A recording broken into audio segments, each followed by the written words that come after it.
Hi everyone, welcome to the final episode of Focus for 5.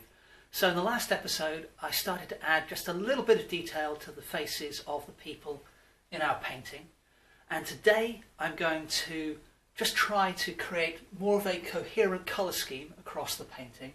So my plan is to add some red to this chap's shirt, and then to the trousers of this lady here, and then perhaps just a touch to the shoes of this lady there. And then in addition to that, I'm going to add some dark blue, some ultramarine blue to the trousers of this lady, and also perhaps the trousers of this lady here, and perhaps even make this whole figure a dark blue. And then finally I'm going to pick out some highlights in the negative spaces using the pale blue that I used yesterday. So as usual, I kept my palette sealed in a plastic bag overnight to keep the paint nice and wet. I'm using the same brush as yesterday, just the 1/2 inch flat brush, and this time I've added just some cadmium yellow to the mix. I may use that if I have time, and some ultramarine blue. So all that remains to be done is for me to set the timer to 5 minutes as usual, and then I need to get painting.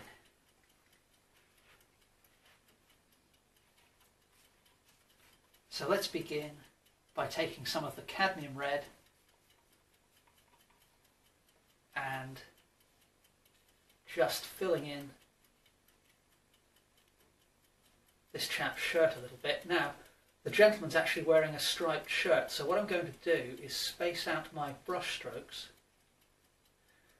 in such a way that the first layer of paint that I put down in episode 1 will show through and create some stripes. Okay, and that will help create a sense of 3 dimensions in the painting as well. Let's also add a burst of red to this lady's trousers, and then the shoes of the lady here.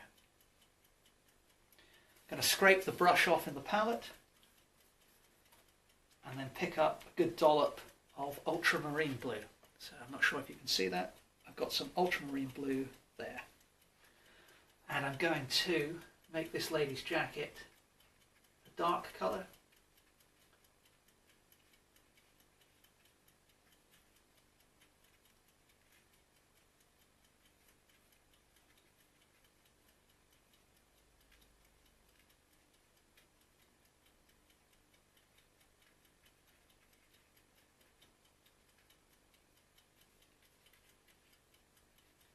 And make her trousers dark as well. There's probably a foot hidden in behind the bag there.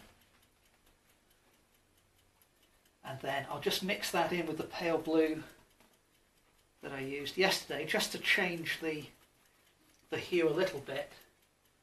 And we'll give this gentleman with his long shorts, make them a mid blue.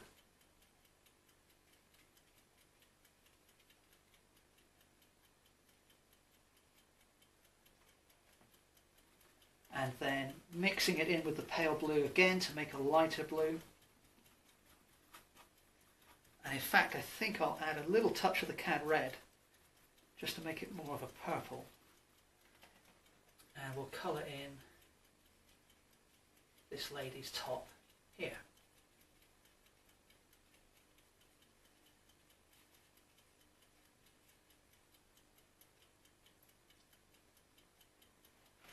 How are we doing for time? So we've got about 2 minutes left. So I'm just going to wipe off my brush in a paper towel. A quick rinse in water.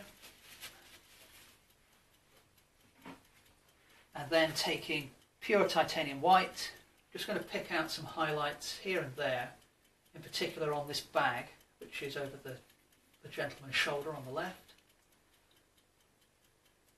Then this lady's hair is catching the light, and this lady here just a little bit,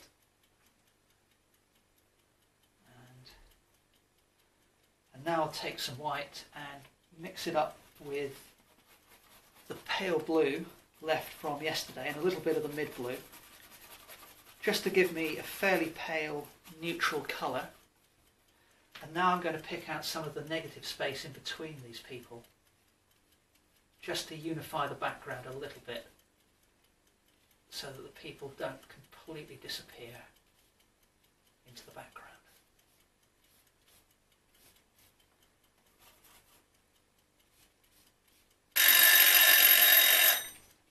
Okay, so time's up. Let me just adjust the camera to give you a better view of the painting.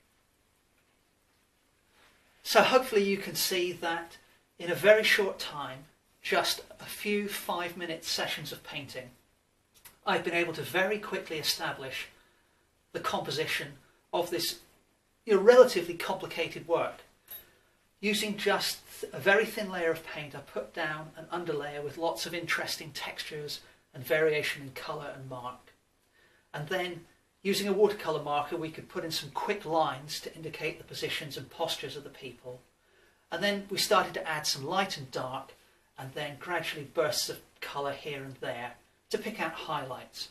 And the key is to really try to develop the painting as a whole as you move along.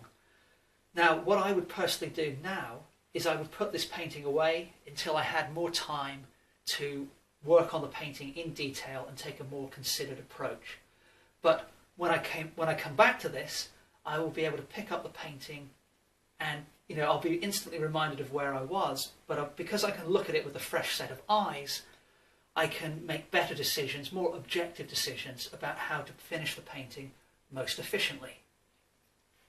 So, as I just mentioned, once the painting has reached this sort of semi-completed stage, you can just put it away in a portfolio until you have more time in your schedule to complete it, complete all the detail in a more considered and calm way.